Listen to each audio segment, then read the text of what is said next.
اب آپ اس مبارک سلسلے کا 19واں حلقہ سماعت فرمائیں۔ صحابہ کی یہ بات سن کر بجائے ڈرنے کے اور ایمان بڑھ گیا، اور ان کی زبان سے نکلا قالو حسبنا اللہ ونعم الوکیل۔ یہ وہ کلمہ مبارکہ ہے جو سیدنا ابراہیم نے جب آگ میں ڈالے گئے کہا تھا، اور یہ وہ کلمہ مبارک ہے جب صحابہ نے احد کے مسئلے پہ کہا تھا، اور یہ وہ کلمہ مبارک ہے جب بی بی عائشہ پہ تہمت لگی تو انہوں نے کہا تھا، اور یہ وہ کلمہ مبارک ہے جس کو بی بی ابراہیم الخلیل کی بیوی ام اسماعیل نے جب انہیں چھوڑ کے جا رہے تھے انہوں نے بھی کہا تھا حسبنا اللہ ونعم الوکیل۔ یہ ایک عجیب کلمہ ہے، بس اللہ اس کے پڑھنے کی توفیق دے۔ حتیٰ کہ علماء نے کتابیں لکھی ہیں القول الجمیل فی بیان حسبنا اللہ ونعم الوکیل۔ اس کے بڑے عظیم فوائد ہیں، منافع ہیں، اور اس میں عظیم برکات ہیں کہ آدمی حیران ہو جاتا ہے۔ بہرحال آپ زیادہ علم میں نہ پڑھیں، بس یہ ہے کہ جتنا یاد ہو پڑھ لیا، چلتے پھرتے وضو ہو نہ ہو پڑھتے رہے حسبنا اللہ ونعم الوکیل۔ بس ہر مشکل کے لیے اللہ کی رحمت سے یہ ایک سیر اعظم ہے، بس یقین ہو کر دیکھیں کہ کیسے اللہ کی مدد آتی۔ حتیٰ کہ شاہ ولی اللہ رحمۃ اللہ نے یہ لکھا ہے کہ یہ کلمہ پڑھنے والا اگر یہ سمجھے کہ میرا کام نہیں ہوگا تو کہتے ہیں تو مسلمان ہی نہیں۔ اس کی وجہ وہ کہتے ہیں جب قرآن کہتا ہے کہ جب جس نے پڑھا فن قلبوا بنعمت فوراً کامیاب ہو گیا، تو یہ کیسے ناکام ہو گیا؟ تو اب جناب سب صحابہ نے یہ کہا، اور خدا کی قدرت یہ ہے کہ صحابہ نے کہا حضور بالکل ہم تیار ہیں،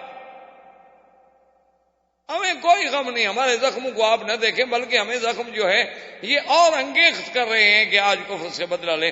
ابو سفیان آخر بھاگ گیا، اس نے کہا کہ بھائی یہ بڑا مشکل مسئلہ ہے، تو اس لیے بہتر یہ ہے کہ اب جاؤ، کیونکہ وہ یہ تو دل میں سمجھتے تھے نا کہ اللہ کا نبی تو سچا ہے، آخر وہ ہمارے پیچھے تعاقب میں جو آ رہا ہے تو ہو سکتا ہے اللہ کی طرف سے کوئی ہدایت آ گئی ہو پھر ہم مارے جائیں۔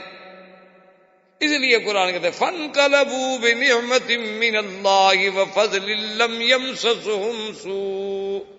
اللہ نے فرمایا کہ تم دیکھو پھر ہم نے تمہیں کیسے واپس کیا امراء الاسد سے، کہ تمہیں کوئی تکلیف بھی نہ پہنچی، لیکن اللہ نے تمہیں عزت بھی دی، نعمت بھی دی، کہ اب بغیر جنگ کے جو شکست تھی ہم نے فتح میں بدل دی کہ کافر بھاگ گئے۔ جو فرار ہو ناکام تو وہی ہوتا ہے نا جو بھاگ جائے، جو اپنا گھر چھوڑ کے مدینہ چھوڑ کے 50 میل اور آ جائے لڑنے کے لیے، وہ تو نہیں شکست والا سمجھا جاتا۔ تو جنگ احد کا یہ مقام جو تھا اس طرح ختم ہوا۔ وجہ یہ تھی کہ اللہ نے فرمایا کہ میرا بدنی ہم یہ چاہتے تھے کہ آپ کی زندگی میں ہی آزمائش ہو جائے، کہیں ایسا تو نہ ہو کہ اگر آپ پہ موت آ جائے تو صحابہ پھر ان کے پاؤں ہی اکھڑ جائیں۔ وما محمد الا رسول قد خلت من قبلہ الرسل افإن مات او قتل انقلبتم علی اعقابکم۔ کیا اگر میرا نبی شہید ہو جائے یا قتل ہو جائے تو پھر تم دین سے بھی پھر جاؤ گے؟ تو ہم یہ چاہتے تھے کہ ایک ہی دفعہ صحابہ کی آزمائش۔ اچھا، اب جن صحابہ کے پاؤں اکھڑ گئے تھے ان کے بارے میں بھی اللہ نے فرمایا وَلَقَدْ عَفَا عَنْهُمْ، میرا بدنی میں نے ان کو معاف کر دیا۔ ان کی اگر غلطی ہوئی ہے، یہ پیچھے ہٹے ہیں، یہ ڈر گئے، لیکن ہم نے ان کی غلطی معاف کر دی ہے۔ صرف معاف نہیں کی بلکہ آپ کو اس کے بعد بھی حکم دیتی ہے کہ اب بھی جب کوئی مسئلہ ہو تو وَشَاوِرْهُمْ فِي الْأَمْرِ، ان کے مشورے کے بغیر کوئی قدم نہیں۔ تو سرکار دو جہاں اللہ تبارک و تعالیٰ نے گو جنگ احد میں پہلے بھی مسلمانوں کو فتح ہوئی، کفر بھاگ گیا، لیکن مسلمانوں سے جو غلطی ہوئی، حضور پاک کے فرمان میں کوتاہی ہوئی، اس کا انجام شکست، پھر شکست کو اللہ نے فتح میں بدل دیا۔ اور ایک خاص عنایت بدر پہ ہوئی کہ اذ یغشیکم النعاس امنۃ منہ وینزل علیکم من السماء۔ اللہ نے فرمایا کہ پھر ہم نے ان پر ایک اونگ، ایک تھوڑی سی نیند مسلط کر، ایک تھوڑی سی، ایسے ہر آدمی پہ ایک نیند آ گئی، حتیٰ کہ تلوار ہاتھ میں گر گئی۔ اس نیند میں ہم نے ایسی رحمت رکھی تھی کہ سب وہ زخم بھول گئے، تکلیفیں بھول گئی، دکھ بھول گئے، پھر فریش ہو گئے آدمی، پھر تر و تازہ ہو گئے۔ تو اللہ تبارک و تعالیٰ نے اس احد کے غزوے کی ایک پوری تحقیق، تخطیط پورے قرآن میں بیان فرمائی ہے۔ اللہ اگر توفیق دے تو آدمی کو وہ پوری آیات وما تفاصیر اور وما ترجمے کے دیکھنی چاہیے۔ وما علینا الا البلاغ۔ برادران اسلام، محترم بھائیوں، آج کافی وقفے کے بعد الحمدللہ دروس سیرت نبوی کا سلسلہ اللہ کی رحمت سے پھر شروع کر رہے ہیں، کیونکہ رمضان المبارک، اس کے بعد موسم حج، پھر حج کے مصروفیات درس، تو الحمدللہ آج پھر ہم اپنے اس دروس کی جن کا تعلق سیرت رسول پاک صلی اللہ علیہ وسلم سے ہے، جیسا کہ آپ حضرات نے جنہوں نے دروس سنے ہیں، آپ کو یاد ہوگا کہ ہم نے دروس کی ابتدا کی تھی اس دور سے جو حضور سرکار دو جہاں صلی اللہ علیہ وسلم کی پیدائش سے قبل کا دور تھا، جسے زمانہ جاہلیت کہا جائے۔ اس کے بعد پھر حضور صلی اللہ علیہ وسلم کی ولادت سے قبل جو ارحاسات، جو واقعات پیش آئے، پھر سرکار دو جہاں صلی اللہ علیہ وسلم کی ولادت مبارکہ، پھر آپ کا دور رضاعت، اس کے بعد آپ کا دور صبا، پھر آپ کا دور شباب، پھر حضور صلی اللہ علیہ وسلم کا سیدہ خدیجہ سے نکاح، پھر سرکار دو جہاں صلی اللہ علیہ وسلم کا دور شباب، اور اس کے بعد پھر نزول وحی کی ابتدا، پھر وحی اترنے کے بعد آغاز دعوت اسلام، پھر حضور صلی اللہ علیہ وسلم کے دعوت اسلام میں مشکلات، صحابہ رضوان اللہ علیہم اجمعین پر امتحانات کے پہاڑ ٹوٹ پڑے، پھر صحابہ رضوان اللہ علیہم اجمعین کی ان مشکلات کے بعد ہجرت حبشہ،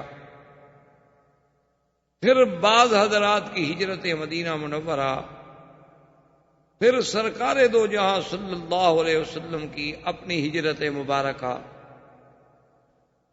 اور ہجرت مبارک کے بعد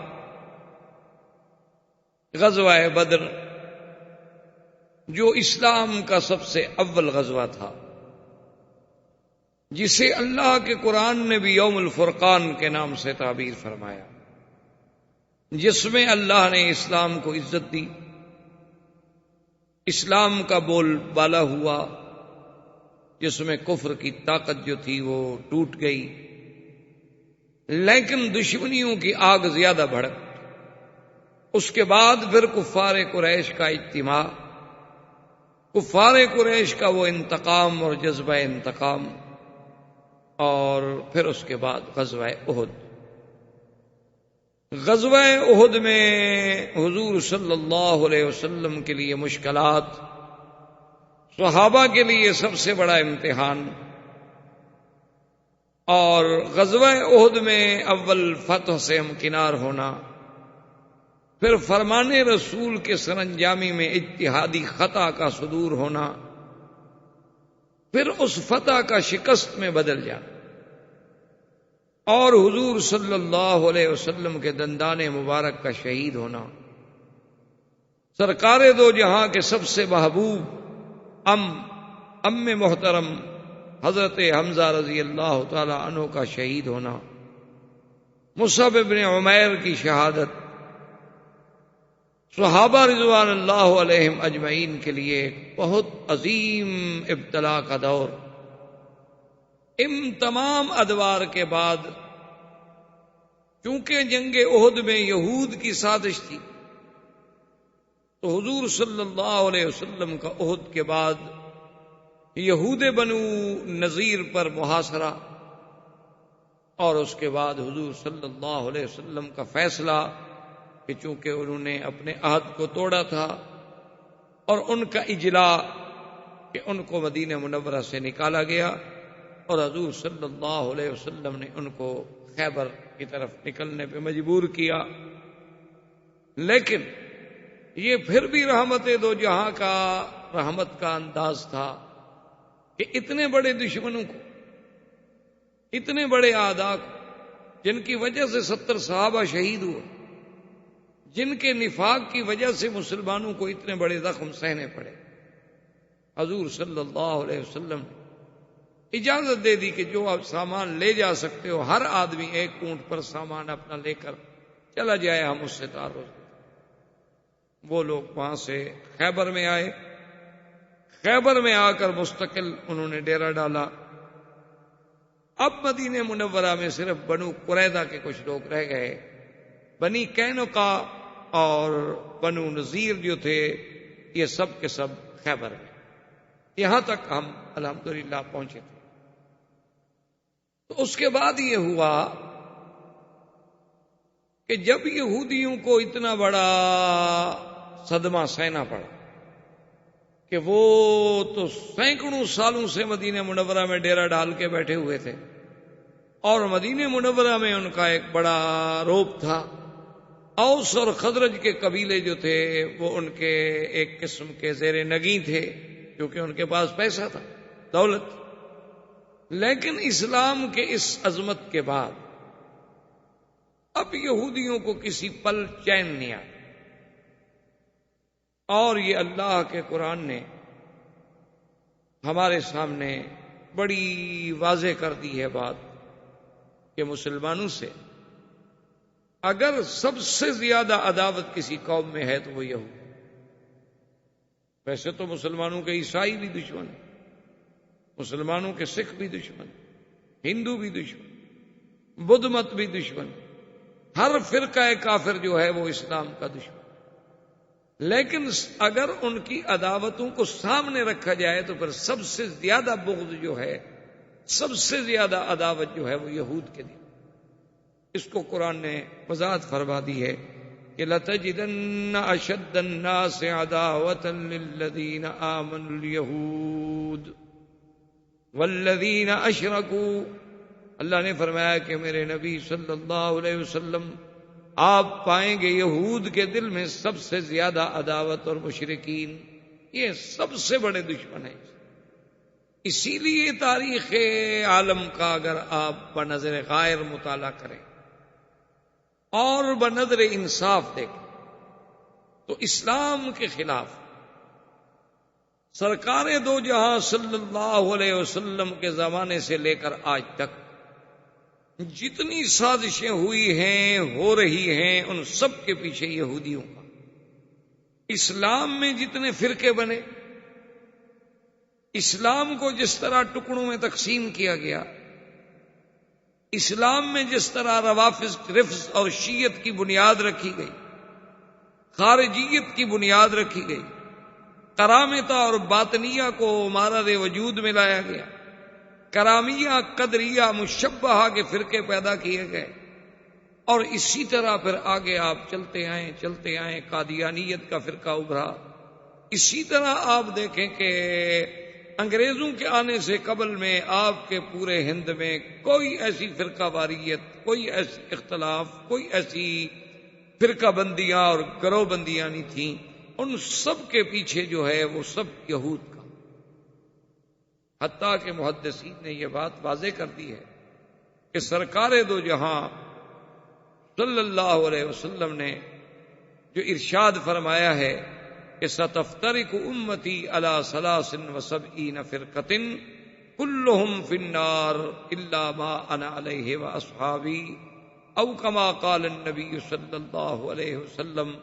حضور نے فرمایا کہ میری امت جو ہے وہ 73 فرقوں میں بٹ جائے گی، اور یہ امت سے مراد یہ نہیں کہ یہودی نصارہ، وہ تو کافر ہیں، معنی یہ ہے کہ وہ امت جو مجھے ماننے والی، میری امت یعنی مسلمان، کلمہ پڑھنے والے، حضور کی نبوت پر ایمان لانے والے 73 فرقوں میں بڑھ جائیں گے۔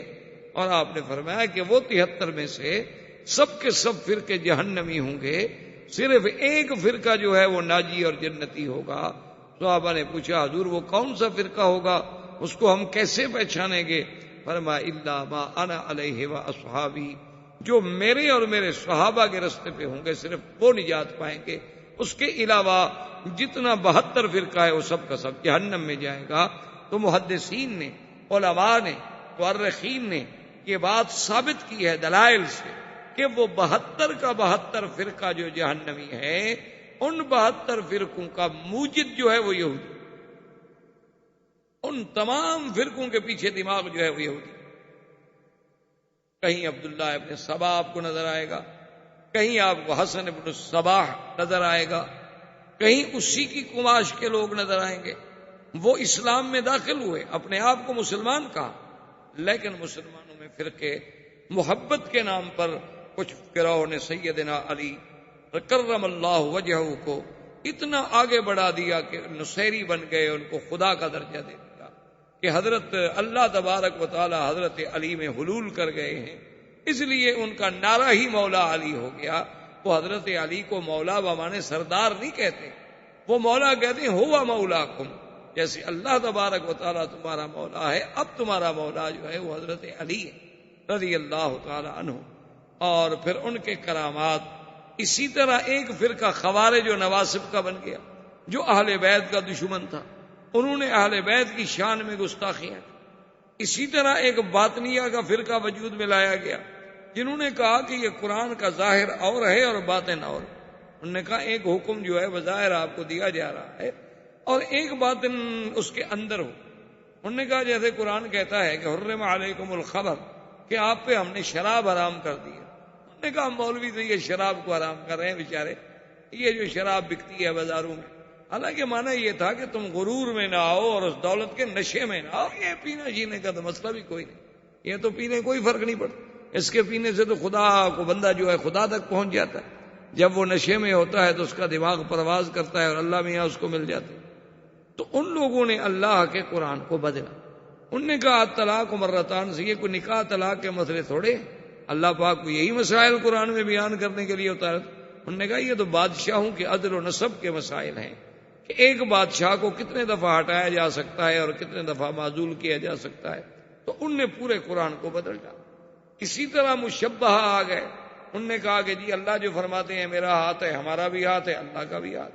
اللہ فرماتے ہیں میں آسمانوں سے اترتا ہوں، بندہ بھی اترتا ہے، خدا بھی اترتا ہے. تو لہٰذا وہ تشبیہ میں آ کر کافر ہو گئے، کیونکہ اللہ کی تشبیہ تو ہو نہیں سکتی کسی سے. لیس کمثلہ شیء. اچھا بعض لوگ جو تھے وہ ایسے پیدا، انہوں نے اسماء و صفات کا ہی انکار کر دیا. انہوں نے کہا جی یہ اچھی توحید ہے کہ ہم خدا کو مانیں کہ وہ سمیع ہے اور بندے کو بھی کہیں کہ سمیع ہے، خدا کو بھی کہیں وہ رحیم ہے اور نبی کو بھی کہیں کہ رحیم ہے، خدا کو بھی کہیں کہ رؤوف ہے اور نبی کو بھی کہیں کہ رؤوف ہے. یہ تو شرک ہے. لہذا انہوں نے اللہ کی صفتوں کا ہی انکار کر دیا، نعوذ باللہ. تو اس طرح یہ فرقے بنے. اور ان تمام فرقوں کے پیچھے جو دماغ کام کر رہا تھا وہ فکر یہود تھا اور پنجہ یہود تھا. وہ اتنے مکار و خداع تھے، وہ جانتے تھے کہ اب ہم قوت کے ساتھ اسلام کو نہیں مٹا سکتے، اب ہم لڑائیوں کے ساتھ اسلام کو نہیں مٹا سکتے. اب اسلام کو اگر مٹانا ہے تو اسلام میں داخل ہو کر ان کو اندر سے کمزور کر دو، ان کو اتنا کمزور کر دو کہ یہ درخت کھڑا کھڑا خود گر جائے، ہمیں کاٹنے کی ضرورت ہی نہ پڑے. اور ان کو قابو کرنے کے لیے پوری دنیا کا جو اکنامک کا لیور ہے وہ اپنے ہاتھ میں رکھ لو. جب چاہو کسی ملک کو نچا دو، جب چاہو کسی ملک کو غریب کر دو، جب چاہو ڈالر کو اونچا کر دو، جب چاہو ڈالر کو نیچا کر دو. پوری دنیا میں جتنے فتن ہیں، جتنے مصائب ہیں، مسجد اقصی کو شہید کیا جائے یا بابری مسجد کو، دونوں جگہ آپ کو یہودی نظر آئے. ظلم کسوہ میں کیا جائے یا سرب میں، ظلم شیشان میں کیا جائے یا کشمیر میں، پیچھے کمانڈوز اور ٹریننگ دینے والے جو دماغ ہیں وہ آپ کو یہودی نظر آئے. آپ قادیانیت پہ نظر ڈالیں، ان کا بھی باقاعدہ تل ابیب میں اب بھی ان کا مرکز ہے اور تل ابیب سے قادیانیوں کا باقاعدہ ماہنامہ ایشو جاری ہوتا ہے. بھئی قادیانیوں کا کیا تعلق تھا تل ابیب سے؟ وجہ یہ تھی کہ قادیانیت نے چونکہ اسلام کو نقصان پہنچایا تو ان کی حفاظت کرنے والے وہ یہودی. اسی طرح جتنے فتن ہیں، جتنا دور فتن ہے، وہ سب کے سب جو ہیں ان کے پیچھے یہودیوں کا ہاتھ ہے. حتیٰ کہ آپ دیکھ لیں، آپ تو ماشاءاللہ پڑھے لکھے لوگ ہیں، روز دیکھتے ہوں گے کلنٹن کا، مونیکا کا، یہ کیا ہے؟ یہ یہودیوں کی ایک سازش تھی کہ ایک لڑکی اتنے عرصے تک وہ اپنے کپڑے اور لباس کو محفوظ رکھتی ہے. کیا مطلب ہے اس کا؟ ان لوگوں کے نزدیک جہاں زنا گناہ ہی کوئی نہیں، جن کے نزدیک اس قسم کی آزادی ہے کہ بھئی اس میں یہ چیزیں کو معیوب بھی نہیں سمجھی جاتی. معیوب تب ہے جب کسی کو جبر کیا جائے. اب وہ کہتے ہیں جی اس کا تو ہمیں دکھ نہیں ہے کہ اس نے کیا کیا، بات تو یہ ہے کہ اس نے جھوٹ بولا. تو اس لیے ہم ذرا اس کے ساتھ سخت ہو. لیکن ایک لڑکی کو ایک آفس میں رکھنا اور 20 سال تک یا 10 سال تک یا 12 سال تک وہ اپنے اس کپڑے کو بھی محفوظ رکھتی ہے، اس ٹراؤزر کو بھی محفوظ رکھتی ہے، کیا وجہ ہے؟ اس کو ضائع نہیں ہونے دیتی، اس پہ لگے ہوئے مادے کو بھی محفوظ رکھتی ہے. آپ اسی سے یہودیت کا آپ اندازہ کر لیں. تو یہ وہ یہودی تھے، جب وہ خیبر میں آئے تو اب وہ جل رہے تھے کہ ہمیں اتنا بے عزت کر کے مدینے سے نکال دیا کہ ہم تو مدینے کی بادشاہی کا خواب دیکھ رہے تھے. چہ جائے کہ ہمارے لیے حضور پاک نے حکم دے دیا کہ مدینے سے نکال دو، اور اس کے بعد حکم دے دیا کہ اخرجوہم من جزیرۃ العرب، کہ ان کو جزیرہ عرب سے بھی نکال.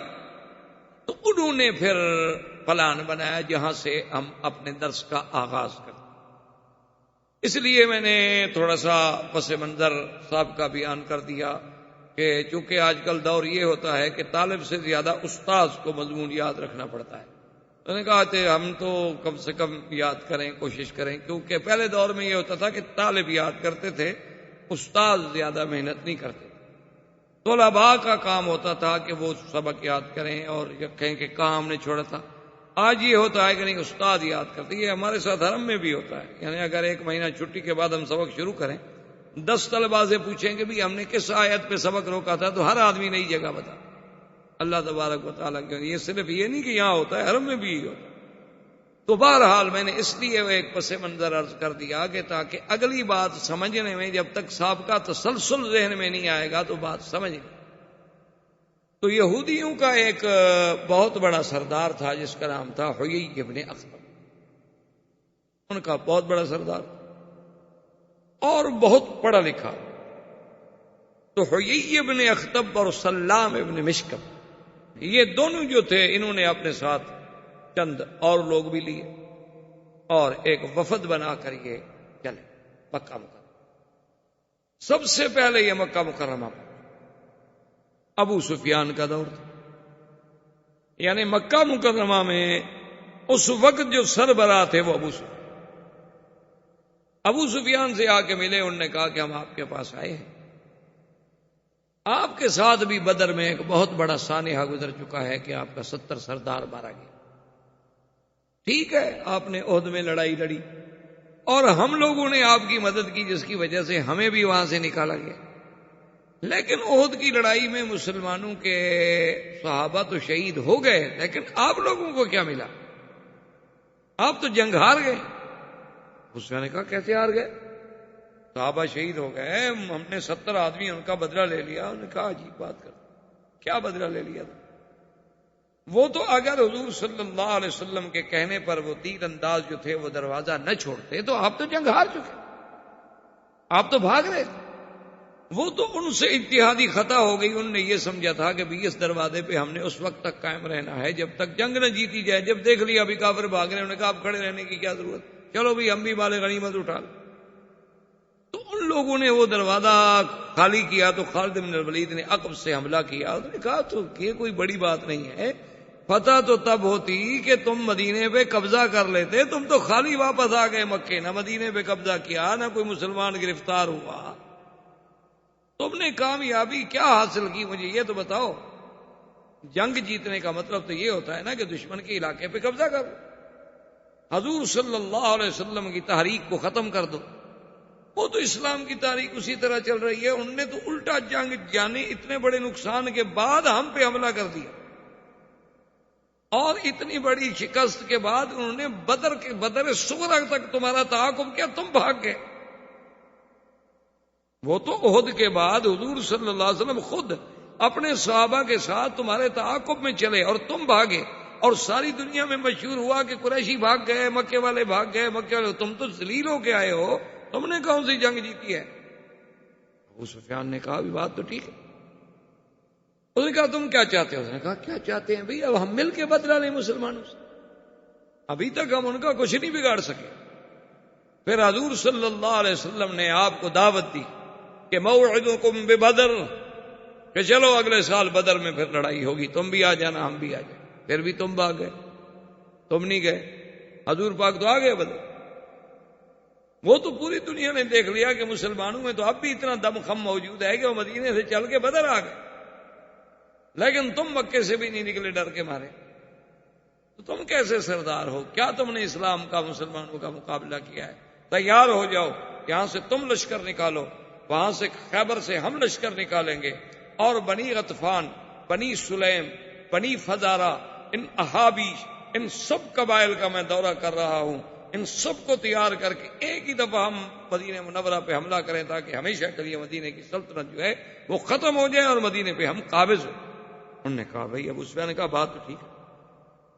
انہوں نے کہا کہ ہوئی بات یہ ہے کہ تمہاری یہ باتیں مجھے بڑی اچھی لگی، اچھی سمجھ آئی، اور میں تمہارے ساتھ دینے کے لیے تیار ہوں، لیکن ایک بات کرو، ہمیں یہ بتاؤ دیننا خیر ام دین محمد صلی اللہ علیہ وسلم۔ کہا تم پڑھے لکھے لوگ ہو، تورات پڑھے ہوئے ہو، انجیل پڑھے ہوئے ہو، تم سریانی پڑھے ہوئے ہو، عبرانی پڑھے ہوئے ہو، عربی جانتے ہو، اور پھر مدینہ منورہ کے محاورات جانتے ہو، کیونکہ سب سے فصیح ترین عربی بولنے والے یہودی، اب بھی یہودی جب عربی بولتا ہے تو بڑی فصاح لغت، وہ یہ بازاری لغت نہیں بولتا۔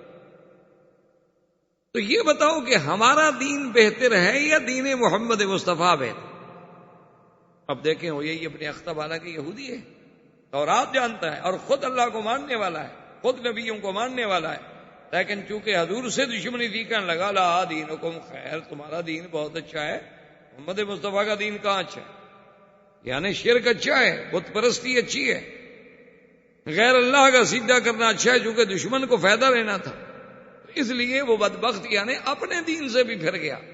حالانکہ اس کا اپنا دین تو وہ اہل کتاب تھے، وہ یہود تھے، وہ تو خدا کو مانتے تھے، لیکن کہنے لگا دینکم خیر یا ابا سفیان، ابو سفیان تمہارا دین بہت اچھا ہے، دیکھو تم سب مل جل کے رہتے ہو، اللہ کے نبی نے تو دیکھو آ کے لڑا دیا، ماں بیٹے سے جدا ہو گئی، بیٹا ماں سے جدا ہو گیا، بھائی بھائی سے جدا ہو گیا، خاندانوں کے خاندان اجڑ کے رہ گئے، اور کوئی مدینے چلے گئے، کوئی مکے میں رہ گئے، ان نے تو جی جو باپ دادے کے دین کو ہی جھٹلا دیا، ان کا دادا پر دادا جس دین پہ تھے اس کو بھی غلط کر دیا، تمہارا دین بہت اچھا ہے۔ ابو سفیان خوش ہو گیا، دیکھا اب وہی نا بات، کیوں ایسا کیسے مقابلہ کریں؟ اگر ان کا دین اچھا ہے تو پھر ہم کیوں لڑتے رہیں بھائی؟ ہاں اگر ہمارا دین اچھا ہے، اسی لیے جب تک کہ آدمی کسی کو کسی مذہبی نقطۂ نظر پر اس کے اندر کوئی جذبہ پیدا نہ کرے، اس وقت تک نہ تحریکیں چلتی ہیں اور نہ کوئی بندہ جان دیتا۔ اسی لیے یہ آپ کے سیاسی لیڈر جو ہے نا یہ بڑے چالاک ہوتے ہیں، جب ان کو تحریک چلانی ہو تو پھر یہ علماء کے دروازے پہ، مولوی صاحبان کے دروازے پہ، مدارس کے دروازے پہ آ کے، یہ دین والے آدمی تھوڑا سا تو آگے آئے نا، تاکہ لوگوں کو ہم کہہ سکیں کہ بھائی ہم تو نظام مصطفیٰ کے لیے لڑ رہے۔ تو جب حضور کے نظام کی بات آئے گی تب لوگ جان دیں گے، ایسے کو پاگل تھوڑا ہو گیا کسی لیڈر کے لیے مر جائے، اگر مرے گا تو ہر کوئی کہے گا یار تو مردود ہے، خودکشی کر کے حرام موت مر گیا، دفع ہو، 2 مریں گے، 4 10 15 20 ختم۔ لیکن جب اسلام کی بات ہوگی تو پھر ہر بندہ سمجھتا ہے کہ میں تو اب اللہ کے رسول کے لیے جانتا ہوں، اس لیے ان کو جب ابھار دیا کہ تمہارا دین اچھا ہے تو اب قریش بھی تیار ہو گئے، اور یہی ابن اختب نے جا کے بنو سلیم سے معاہدہ کیا، بنو غطفان سے معاہدہ کیا۔ بنو غطفان ایک بہت بڑا قبیلہ تھا اور بڑا جنگجو قبیلہ تھا، ان نے کہا کہ ہوئی ابن اختب تم فکر نہ کرو، 4000 تو صرف ہم دیں گے نا آپ کو لڑنے میں، اور بنو فزارہ سے معاہدہ کیا۔ یہ تمام معاہدے ہونے کے بعد آپ یعنی اندازہ کریں کہ 10,000 آدمی اس زمانے میں صرف لڑائی لڑنے والا، 10,000 مقاتل، یعنی آپ سوچیں کہ آج سے 1400 سال پہلے 10,000 آدمی کا جنگ کے لیے نکلنا کوئی معمولی سی بات نہیں ہوتی۔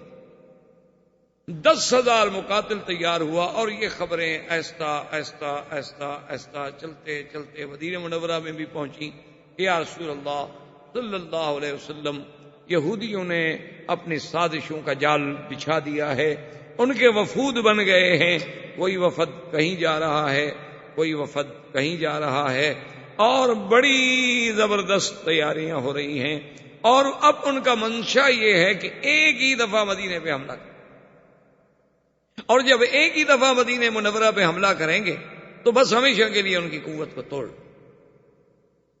حضور صلی اللہ علیہ وسلم نے چونکہ اللہ کا حکم ہے، فرمایا فشاورہم فی الامر، فَإِذَا عَزَمْتَ فَتَوَكَّلْ عَلَى اللَّهِ، میرے مدنی صلی اللہ علیہ وسلم جب کوئی مسئلہ پیش آئے تو اپنے صحابہ سے مشورہ، اپنے صحابہ سے رائے لیں۔ حضور پاک نے تمام صحابہ کو بلایا، سیدنا ابو بکر، سیدنا عمر، سیدنا عثمان، سیدنا علی، بڑے بڑے اجلہ صحابہ، تمام صحابہ اکٹھے ہوئے۔ حضور پاک نے ان کو خبر دی اور بتلایا کہ اس طرح ہمارے خلاف ایک محاذ بن چکا ہے، اور یہود، مشرکین، احابیش اور بنو غطفان، بنو سلیم، بنو فزارہ، یہ تمام قبائل مل کر مدینے پہ حملہ کیا۔ اب بتائیں، صحابہ کرام نے اپنی اپنی رائے دی۔ حضرت سلمان فارسی رضی اللہ تعالی عنہ کھڑے ہوئے، انہوں نے کہا کہ یا رسول اللہ صلی اللہ علیہ وسلم، اگر اجازت ہو تو میں کچھ عرض کر سکتا ہوں؟ انہوں نے فرمایا کہ ہاں، بات کر۔ انہوں نے کہا حضور جب اس قسم کے حالات پیدا ہو جاتے تھے نا فارس میں، کیونکہ اس زمانے میں فارس سپر پاور تھا، روم سپر پاور تھا، فارس کا جو لقب تھا بادشاہوں کا وہ کسرا تھا، اور روم کا جو ہے وہ ہرقل۔ تو یہ اس وقت کی، اس زمانے کی بہت بڑی سپر پاور تھی۔ انہوں نے کہا کہ فارس میں یہ ہے کہ اگر کسی مقام پر کسی قلعے کو، کسی علاقے کو، کسی شہر کو بچانا ہے اور ہماری طاقت کم ہے، دشمن کی طاقت بہت زیادہ ہے، تو ہم پھر خندق کھودتے ہیں۔ حضور پاک نے فرمایا وہ خندق کیا ہوتی ہے؟ کیونکہ عرب میں تو پہلے خندق کبھی کھودی نہیں گئی، اسلام میں تو کبھی خندق کا کوئی تصور بھی نہیں۔ اس نے کہا حضور خندق ایسے ہوتی ہے جیسے ایک ندی کھود دی جائے، ایک نہر کھود دی جائے، وہ اتنی چوڑی ہوتی ہے کہ گھوڑا پھلانگ کے نہ گزر سکے، اور اتنی گہری ہوتی ہے کہ کوئی اندر اگر اس کے آ جائے تو پھر اس کو چڑھنے میں دقت ہو، اور اتنی طویل ہوتی ہے کہ جہاں سے دشمن کے آنے کا خطرہ ہے اس راستے کو روک دے۔ تو یہ خندق جو ہے یہ ہمارے لیے ایک دفاع کا کام کرتی ہے۔ اس کا فائدہ یہ ہوتا ہے کہ اگر دشمن کی طاقت 1000 ہے اور یہاں اگر آپ نے 100 آدمی بھی مورچے میں بٹھا دیا ہے تو وہ 1000 آدمی اندر نہیں آ سکتے، کیونکہ جب اندر آئے گا تو کیسے آئے گا؟ آخر خندق میں اترے گا تو جو تیروں والے دیکھ رہے ہیں وہ انتظار کرتے رہیں گے، چڑھنے کی کوشش کرے گا، اترے گا، وہ تیروں پہ رکھ لیں گے اس کو، اور گھوڑے جو ہیں وہ پھلانگ نہیں سکتے ہیں، اور دشمن اتر کے پھر چڑھے تو یہ کوئی مذاق تو ہے نہیں، اونٹ بھی پھلانگ نہیں سکتے ہیں۔ تو وہ جو ہے ہمارے لیے ایک بہت بڑا حصار ہوتا ہے۔ ہم کھانے کا، پینے کا، پانی کا اندر سب کچھ رکھ لیتے ہیں کہ بھی اگر محاصرہ لمبا ہو جائے اور دشمن زیادہ دیر بیٹھ جائے تو ہم کم سے کم بھوکے تو نہ مر جائیں۔ تو یہ سارے انتظام کرنے کے بعد حضور نے فرمایا کہ بھی میری رائے میں تمہاری رائے بہت اچھی ہے، میں اس کو قبول کرتا ہوں اور ہمیں خندق کھودنی چاہیے۔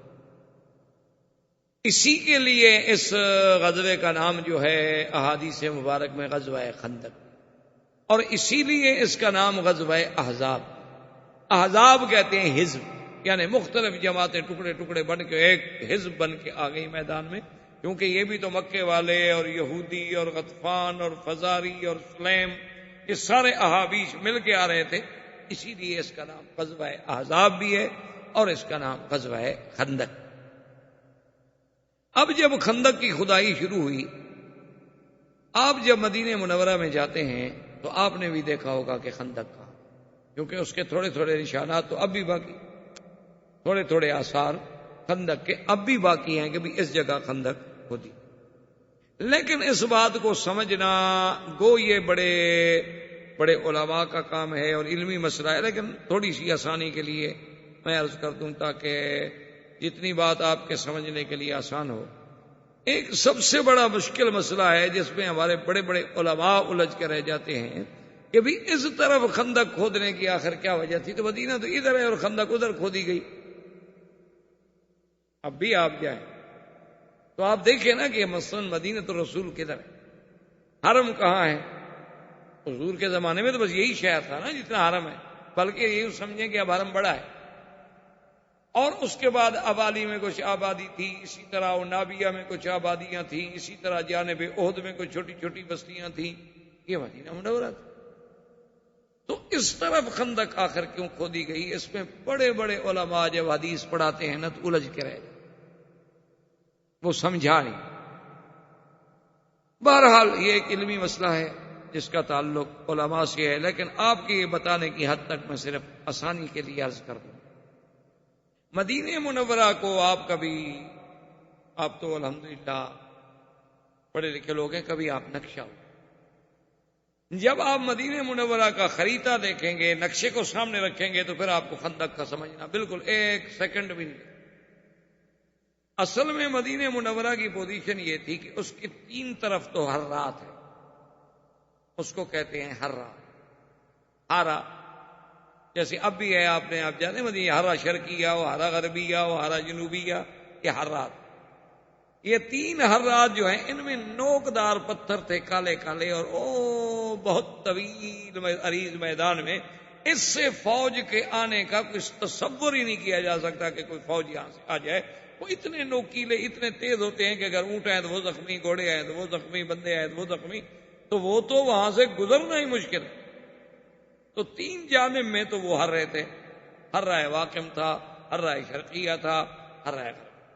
اب 3 طرف سے تو مدینے کو انہوں نے روک لیا نا، ادھر سے تو آپ کو خندق کی ضرورت ہی نہیں کہ وہاں سے تو دشمن کی فوج آ ہی نہیں سکتی۔ ایک جانب جو تھی ماں بین شرقی والغربی، وہاں تھے بنو قریظہ یہودی، ان کے بڑے بڑے قلعے تھے۔ بنو قریظہ جو تھے ان کا حضور صلی اللہ علیہ وسلم کے ساتھ معاہدہ تھا، ان کی حضور صلی اللہ علیہ وسلم کے ساتھ صلح تھی، اسی لیے ان کو مدینے سے نکالا نہیں گیا۔ بنو قینقاع اور بنو نذیر کو تو اجلا کر دیا گیا، لیکن بنو قریظہ کو یہاں سے اجلا نہیں کیا گیا، نکالا نہیں گیا، کہ ان کا معاہدہ تھا۔ انہوں نے کہا حضور آپ کا دشمن ہماری طرف سے حملہ آور نہیں ہو، چاہے ہم اس کو دولت سے روکیں، پیار سے روکیں، طاقت سے روکیں، لیکن ہم آپ کے دشمن کی مدد نہیں کریں اور اپنا راستہ نہیں دیں گے آپ کے خلاف، اور آپ ہمارے دشمن کو ہمارے خلاف راستہ نہیں دیں اور نہ اس کی مدد کریں گے۔ یہ حضور کے ساتھ معاہدہ تھا۔ عیینہ بن الحصن ان کا سردار، تو اس طرف سے حضور مطمئن ہے، کبھی 3 ہرے ہو گئے، اس طرف سے بنو قریظہ ہو، آگے جبل احد پہاڑ ہو گیا، باقی یہ شمال بچا جس سے حملے کا خطرہ تھا کہ یہاں سے دشمن آ سکتا ہے، تو اسی جانب شمال میں وہ خندق کھودی گئی، اور اس کا طول کیسے رکھا گیا، ادھر پورے مدینے کو کنٹرول کرے اور ادھر جا کے احد کے طرف جو ہے جہاں پہاڑ جبل اسیر شروع ہوتا ہے اس سے ٹکرا جائے، اور وہ جبل جو ہے حضور کی پشت پہ آ جاتا تھا، وہاں سے دشمن حملہ نہیں کر سکتا، پہاڑ چڑھ کے اترے گا نا، آگے تو آپ کے تیر انداز انتظار میں بیٹھے ہوں گے اور پہاڑ کے اوپر بھی بیٹھے ہوں، تو پھر دشمن جو ہے اس زمانے میں جنگ جو ہے وہ گھوڑوں کی ہوتی تھی، ہاتھیوں اونٹوں کی ہوتی تھی، یا پیدل ہوتی تھی، یہ میزائل، یہ ایٹم، یہ ہوائی جہاز، یہ ہیلی کاپٹر، یہ تو ہوتے نہیں۔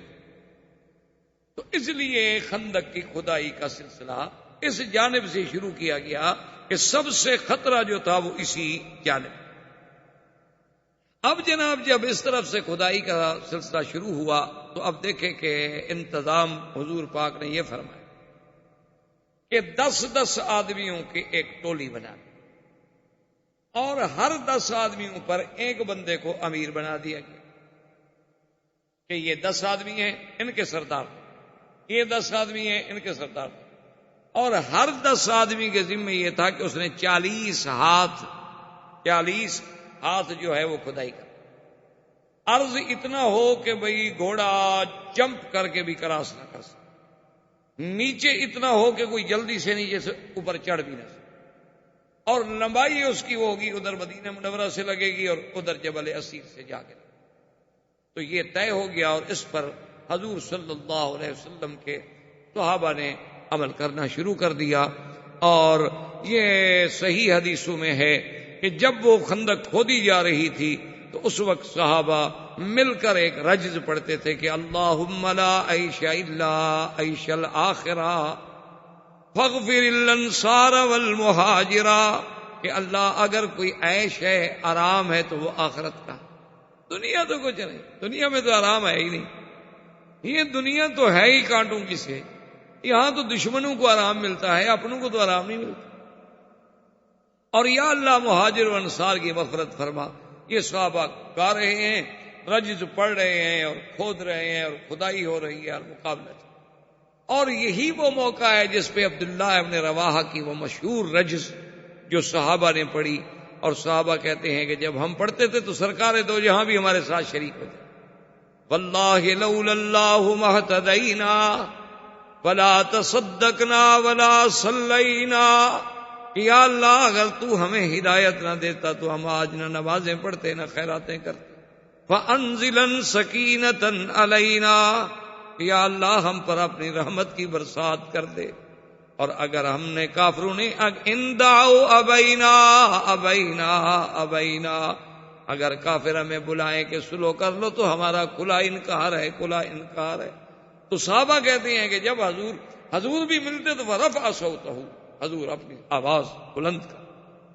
تو اتنی صحابہ نے یعنی اس محبت سے، اس تڑپ سے، اس جذبے سے، اس شوق سے خندق کو کھودا کہ اس کی تاریخ میں کوئی نہیں۔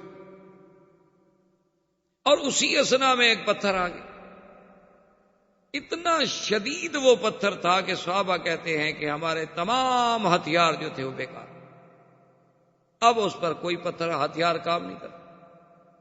تو سرکار دو جہاں صلی اللہ علیہ وسلم کو خبر دی گئی، یا رسول اللہ صلی اللہ علیہ وسلم، ایک ایسا سخت ترین پتھر آ گیا ہے کہ وہ نہیں، ہمارے ہتھیار، ہمارے اوزار، ہماری کدالیں، ہمارے فؤوس سب ٹوٹ گئے، اب آپ مہربانی فرمائیں۔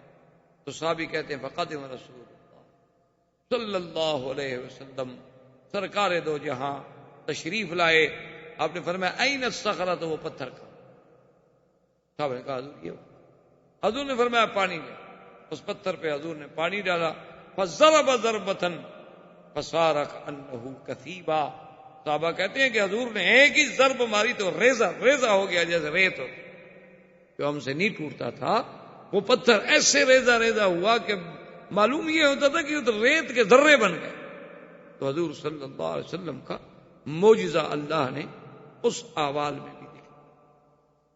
پھر کھدائی شروع ہو، اس کے بعد ایک اور پتھر جس پہ تمام صحابہ نے پھر زور لگا دیا کہ بھی بار بار اب ہم حضور کو تو تکلیف نہ دیں، لیکن جو ہے خدا کی شان ہے کہ وہ پتھر بھی نہیں ٹوٹا۔ حضور صلی اللہ علیہ وسلم کو مجبوراً اطلاع دی گئی کہ یا رسول اللہ صلی اللہ علیہ وسلم بالخندق صخرۃ، ایک بڑا شدید صخرہ، بہت بڑا سخت، اور حضور اگر ہماری پوری خندق مثلا 4 میل ہم نے کھدائی کر لی ہے اور درمیان میں ایک ٹکڑا رہ جائے تو وہ تو خطرہ ہے نا، اسی سے دشمن عبور کر سکتے، کامیاب تو تب ہوں گے ہم جبکہ کھدائی ہماری مکمل ہو۔ اب جب وہ پتھر آیا تو حضور صلی اللہ علیہ وسلم پھر تشریف لائے، آپ نے پھر اپنے ہاتھ مبارک میں کدال پکڑی اور فرمایا اللہ اکبر، آپ نے ضرب ماری اس پتھر پہ۔ صحابہ کہتے ہیں اس سے ایسا نور نکلا کہ پورا خندق کا ماحول جو تھا وہ روشن، ایسے معلوم ہو جیسے اس کے اندر سے آگ نکلی ہے یا روشنی نکلی ہے یا لائٹ نکلی ہے۔ بعد نے تو یہ سمجھا کہ پتھر پہ جب لوہا لگتا ہے تو ایسی کوئی چنگاری نکلتی ہے، لیکن ایسی چنگاری تو نہیں ہوتی کہ پوری خندق روشن ہو جائے، پورا ماحول روشن ہو جائے، پورا علاقہ روشن۔ حضور نے دوسری ضرب ماری تو دوسری روشنی، اور فرمایا اللہ اکبر۔ صحابہ کہتے ہیں فصرخ رسول، حضور نے پوری آواز سے کہا اللہ اکبر۔ آپ نے پھر تیسری ضرب ماری، اس سے پھر روشنی نکال، اللہ اکبر، اور ریزہ ریزہ۔ صحابہ نے کہا حضور ہم نے سمجھ نہیں آئی، ایک تو ہمیں سمجھ نہیں آئی کہ اتنی بلند آواز سے تو آپ نے کبھی بھی اللہ اکبر نہیں کہا، اور ایک بات ہمیں سمجھ نہیں آئی کہ چلو پتھر پہ لوہا لگے تو اس سے کوئی نہ کوئی روشنی نکل آتی ہے، چنگاریاں پھوٹ پڑتی ہیں، لیکن اتنی بڑی روشنی کہ پورے خندق کا علاقہ روشن ہو جائے، پورے لوگ حیران ہو جائیں، یہ کیا بات؟ تو حضور پاک نے فرمایا کہ جب میں نے پہلی ضرب ماری تو اس روشنی میں اللہ نے مجھے روم کا علاقہ دکھلایا اور اشارہ ملا کہ محمد پاک تیرے صحابہ اور تیری اسلام کی فوج تو روم بھی فتح کرے گی۔ وہ پورا علاقہ دکھلایا گیا مجھے روم کا کہ وہاں تک میرا اسلام جائے گا۔ جب میں نے دوسری ضرب ماری تو اللہ نے مدائن فارس کا علاقہ دکھایا کہ میرا مدنی یہ بھی تمہارے زیر نظر۔ جب میں نے تیسری ضرب ماری تو مجھے سنا اور یمن کا علاقہ دکھایا گیا کہ یہ بھی اسلام کے صحابہ کھڑے ہیں، کہتے ہیں صدق رسول اللہ، کہ اب حالانکہ دیکھیں کہ حالات یہ ہیں کہ اپنی حفاظت کے لیے خندق کھودی جا رہی ہے جان بچانے کے لیے، لیکن وہ اللہ کا نبی خبر یہ دے رہے ہیں کہ سپر پاور ختم ہو جائے، خبر یہ دے رہے ہیں کہ ایک وقت آئے گا کہ جب اسلام یہاں پہنچے گا وہ علاقہ بھی ہم فتح کریں گے۔ یہ باتیں صرف ایمان والے کے دل میں یقین بن سکتی تھیں، کسی دشمن کے دل میں تو یقین نہیں بن سکتی۔ وہ اس طرح ایک لطیفہ بھی ہوا اس دفعہ امریکہ کے سفر میں، جب ہم گئے تھے، ایک حدیث مبارک میں، یعنی آپ حیران ہوں گے، ایک حدیث مبارک میں لفظ ہیں باقاعدہ کہ حضور نے فرمایا کہ قیامت سے پہلے میری امت کے کچھ لوگ جو ہیں وہ بیت الابیض کو فتح کریں گے۔ وائٹ ہاؤس، بیت الابیض کا کیا معنی ہے؟ تو حضور کا فرمان ہے۔ میں نے کہا امریکہ والوں کا، میں نے کہا یار یہ پتہ نہیں اللہ میں، اس لیے تو میں نہیں لے آیا یہاں، ورنہ ہمارا کیا تعلق تھا کہ ہم وائٹ ہاؤس دیکھنے کے لیے آتے، ہم مولویوں کا کیا کام وائٹ ہاؤس سے؟ تو ہو سکتا ہے کہ وہ حدیث ہمارے ذہنوں میں ہو اور اسلام ہمیں بتا رہا ہو کہ آپ ہم پہنچ سکتے ہیں، تو اسلام کا غلبہ بھی ہو سکتا ہے، کون سی مشکل بات۔ گو بعض علماء نے کہا کہ وہ بیت الابیض سے مراد فارس تھا، کوئی کہتے ہیں روم تھا، کوئی کہتے ہیں کچھ تھا، لیکن ان کا مجھے دکھائیں ان کے محاورات میں کسی محل کا نام بیت الابیض ہو۔ بھائی ان کا کوئی کسرا کے نام پہ محل ہوگا، کوئی ہرقل کے نام پہ محل ہوگا، کوئی فارس کے نام پہ محل ہوگا، بیت الابیض کیسے آ گیا آخر حدیث میں؟ اسی طرح ابو داؤد کی ایک حدیث ہے جس میں واضح حضور نے فرمایا کہ پانی پہ جنگ ہوگی۔ اب ساری دنیا کہہ رہی ہے نا کہ آنے والی جنگیں جو ہیں وہ آبی وسائل پہ ہوں گی، پانی پہ جھگڑے ہوں گے، لڑائیاں پانی پہ لڑی جائیں گی۔ حضور نے 1400 سال پہلے فرما دیا ہے، 1400 سال پہلے۔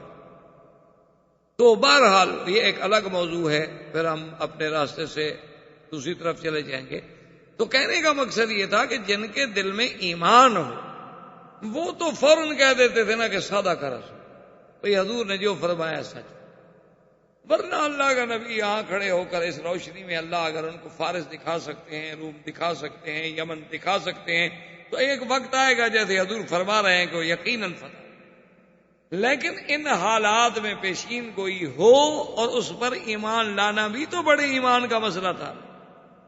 اچھا، اور جو منافق تھے مدینہ منورہ میں وہ بھی خندق کھدائی میں آگے جاتے تھے، تھوڑا سا 15-20 منٹ کام کیا، پھر بہانہ بنا کے جی مجھے پیٹ میں درد ہے، جیسے نالائق طالب علم کرتے، مدرسے میں آ جاتے ہیں، حاضری بھی لگوا لیتے ہیں، آدھے گھنٹے کے بعد ان کو پیٹ میں تکلیف شروع ہو جاتی ہے۔ یا جیسے ہمارے نالائق مسلمان اکثر رمضان شریف میں بیمار ہو جاتے ہیں تاکہ روزہ نہ رکھنا پڑے، بیمار کے لیے گنجائش ہے نا کہ روزہ قضا کر۔ تو بہرحال یہ ہے کہ بھئی منافقوں نے کہا کہ دیکھو یار مسلمانوں کا بھی عجیب عالم ہے، اپنی جان بچانے کے لیے تو خندقیں کھود رہے ہیں اور خبریں دے رہے ہیں ہمیں کسرا اور کیسر کی اور فارس کی اور روم کی، لیکن مسلمان جو تھے وہ کہتے صدق، جو حضور نے فرمایا وہ سچ ہے اور ایک دن سچ ہو کے رہے۔ اور یہی وہ خندق کا واقعہ ہے کہ جس میں ایک صحابی نے آ کر حضور صلی اللہ علیہ وسلم سے عرض کیا کہ یا رسول اللہ، ایک تو پتھر کا کھودنا، دوسرا ہمارے پاس قلت غذا، کھانے کو کچھ۔ اس کا نتیجہ یہ نکلا ہے کہ حضور یہ دیکھیں میں نے پیٹ پہ پتھر باندھا۔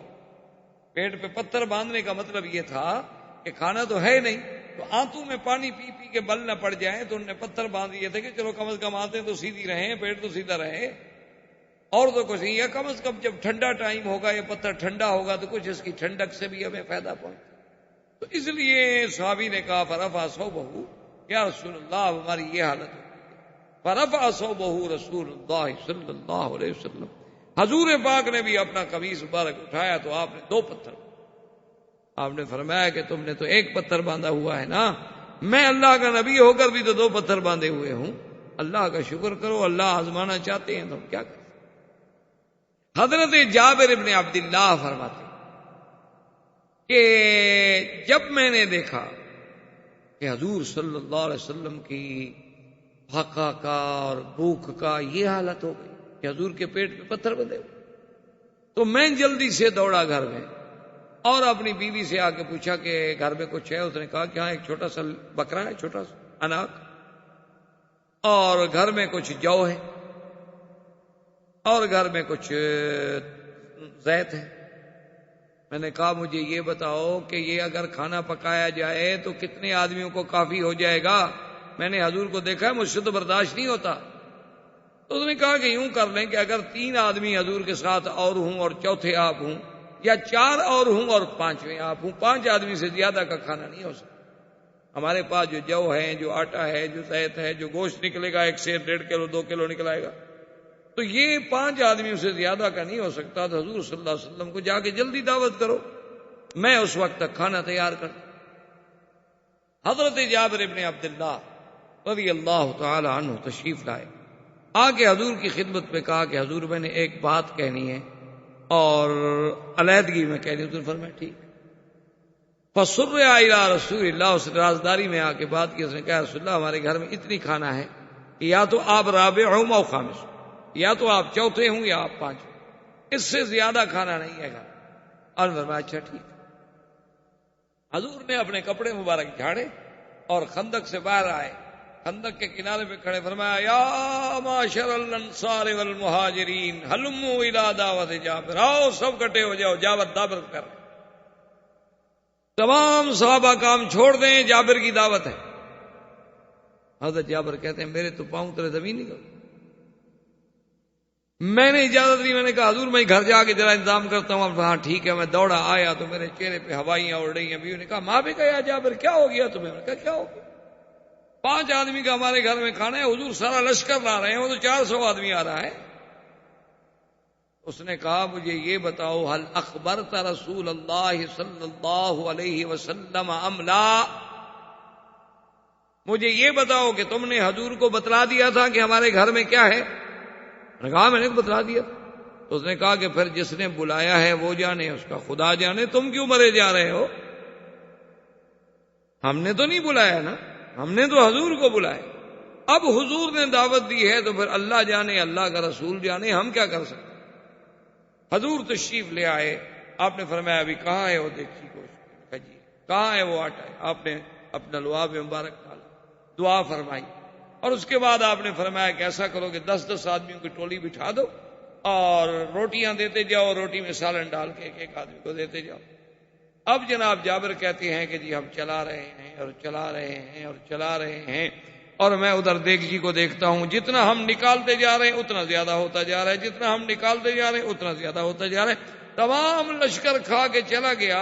اور حضرت جابر کہتے ہیں خدا کی قسم ہے میں حیران تھا کہ بھئی سالن پہلے سے بڑھ گیا ہے یا کم ہو گیا ہے، مجھے سمجھ نہیں آیا۔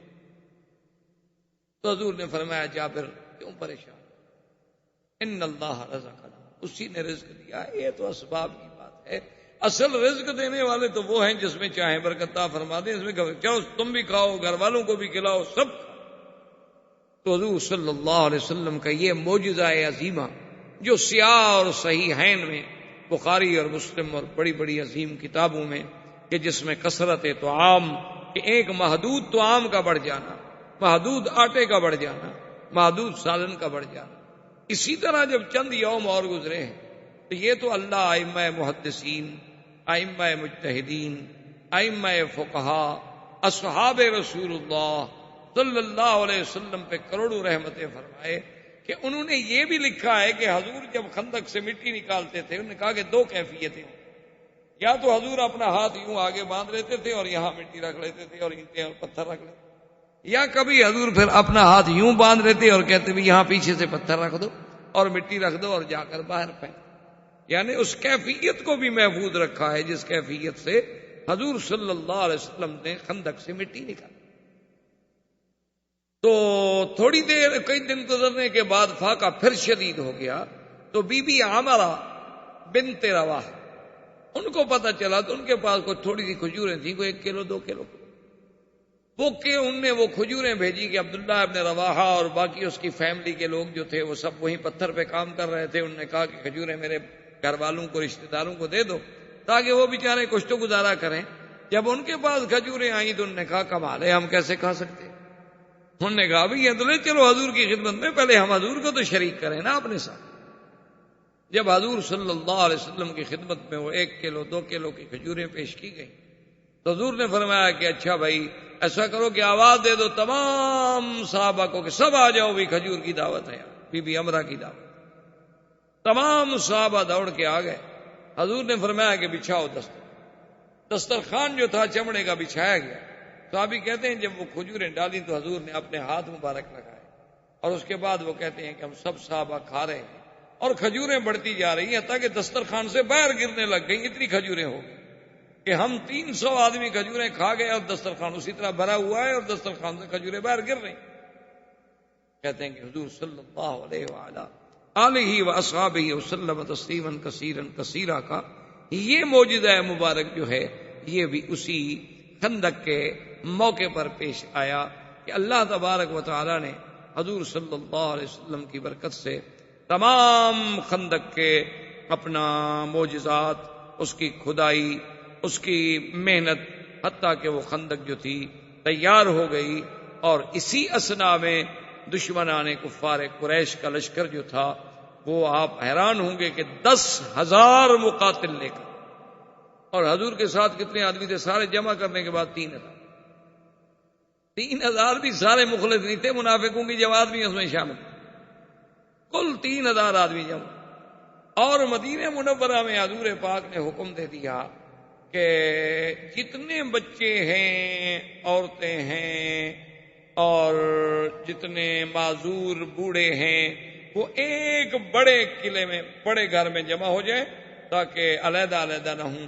خدا نہ خواستہ ہم سب جوان تو ادھر لگے ہوئے ہیں، اگر کوئی دشمن حملہ کر دے تو ایک ایک گھر سے تو نہ پکڑ کے بچوں کو لے جائے، کم از کم ایک جگہ تو کہ ان کی حفاظت کرنا ہمارے لیے آسان ہو جائے، مشکل نہ ہو۔ تو ابو سفیان اپنے 10,000 لشکر کو لے کر اور ہوئی ابن اخطب، سلام اور بڑے بڑے یہودیوں کے سربراہ کے سارے آئے۔ ان کو بھی پتا تھا کہ وہ 3 حرات ہیں، ان حرات سے تو ہم مدینے جا نہیں سکتے۔ ان کو بھی پتا تھا کہ بنی قریظہ کے ساتھ سرکار دو جہاں کا معاہدہ ہے، ہم ادھر سے بھی نہیں جا سکتے۔ تو اسی لیے انہوں نے بھی اسی شمال کے علاقے کو تجویز کیا اور اسی شمال میں آگے پڑاؤ ڈالے اور جبل احد تک کیمپ لگتے گئے، کیونکہ 10,000 آدمیوں کے لیے خیمے لگانے ہوں، ایک ایک خیمے میں اگر 8 آدمی ہوں تو کتنے خیمے لگیں گے؟ ہزاروں خیمے لگ گئے۔ اور وہاں ان کے لشکر، اونٹ، دولت، پیسہ، مال، وہ تو بالکل یعنی تیار ہو کر آئے تھے۔ اس طرح دشمنوں کی فوجیں ٹکرائیں، اور مسلمانوں کے لیے خدا کی قدرت یہ ہے کہ ایک عجیب ہے، منافقوں نے جب دیکھا بھی 10,000 کا لشکر ہے، 10,000 سے کون لڑے؟ منافق نکل گئے۔ منافقوں کے نکلنے کے بعد خدا کی قدرت یہ ہے کہ مسلمان جو تھے بیچارے کمزور دل کے، ان کے بھی پاؤں اکھڑ گئے۔ انہوں نے کہا 10,000 آدمی سے کیسے لڑ سکتے ہیں؟ آپ سوچ سکتے ہیں کہ اس وقت میرے آقا پر اور آپ کے پروانوں پہ کیا گزری ہوگی کہ جب صبح کو اٹھے تو صرف 300 آدمی حضور کے ساتھ اور باقی سب گھروں میں چلے گئے، پکے مسلمان، صحیح العقیدہ مسلمان، لیکن پاؤں لرز گئے۔ اسی لیے قرآن کہتا ہے نا، ہنالک ابتلی المؤمنون وزلزلوا زلزالا شدیدا، یہ وہ تھا ابتلا مومنوں پر کہ ہل گئے جیسے زمین میں زلزلہ۔ اسی لیے قرآن نے نقشہ کھینچا ہے، اذ جاؤکم من فوقکم ومن اسفل منکم واذ زاغت الابصار، کہ جب دشمن تمہارے اوپر سے بھی اور تمہارے نیچے سے بھی، دونوں طرف سے تمہیں گھیرے میں لے لیا، آنکھیں تمہاری پھٹی کی پھٹی رہ گئی، وبلغت القلوب الحناجر، اور جب تمہارے دل جو تھے نکل کے یہاں گلے میں آ، وَتَظُنُّونَ بِاللَّهِ الظُّنُونَا، اور اس وقت تم گمان کرتے تھے اللہ پر گمان کرنا کہ ہائے ہم اس حال میں ہیں، پتہ نہیں خدا ہماری مدد کب کرے گا، پتہ نہیں خدا کی مدد کب آئے۔ هُنَالِكَ ابْتُلِيَ الْمُؤْمِنُونَ وَزُلْزِلُوا زِلْزَالًا شَدِيدًا وَإِذْ يَقُولُ الْمُنَافِقُونَ وَالَّذِينَ فِي قُلُوبِهِم مَّرَضٌ ما وعدنا اللہ ورسولہ الا غرورا، اور یہ وہی وقت تھا کہ جب منافق کہتے تھے کہ اللہ کے رسول نے جو باتیں کی ہیں وہ تو دھوکہ ہے، کہاں مدد آئے گی، کہاں نصرت آئے گی، اب تو ہم ایسے پھنسے ہیں کہ بس ان 2 چکی کے پاٹوں میں پس کے رہ جائیں گے، ہماری کوئی حفاظت کرنے والا بھی نہیں ہوگا۔ اس منظر میں یہ واقعہ تھا، زندگی باقی تو بات باقی۔ والسلام علیکم ورحمۃ اللہ وبرکاتہ۔ برادران اسلام، واجب الاحترام بزرگوں، دوستوں اور بھائیوں، دروس سیرہ نبویہ کا سلسلہ اللہ تبارک و تعالی کے فضل و منت سے سرکار دو جہاں صلی اللہ علیہ وسلم کی ولادت مبارکہ سے لے کر غزوہ احد تک اور اس کے بعد جلائے بنی نذیر اور اس کے بعد غزوہ احد تک ہم پہنچے۔ غزوہ احد کے بعد جلائے بنی نذیر کے بعد غزوہ خندق۔ غزوہ خندق کو غزوہ خندق بھی کہا جاتا ہے اور غزوۃ الاحزاب بھی کہا جاتا ہے۔ غزوہ خندق کو خندق تو اس لیے کہا جاتا ہے کہ سرکار دو جہاں صلی اللہ علیہ وسلم نے حضرت سلمان فارسی رضی اللہ تعالی عنہ کے مشورے پر خندق کھدوانے کا حکم دیا اور خندق کھدوائی گئی، اس لیے اس مناسبت سے اس غزوے کو غزوہ خندق بھی کہا جاتا ہے۔ غزوہ اور سرایہ میں فرق ہی یہ ہوتا ہے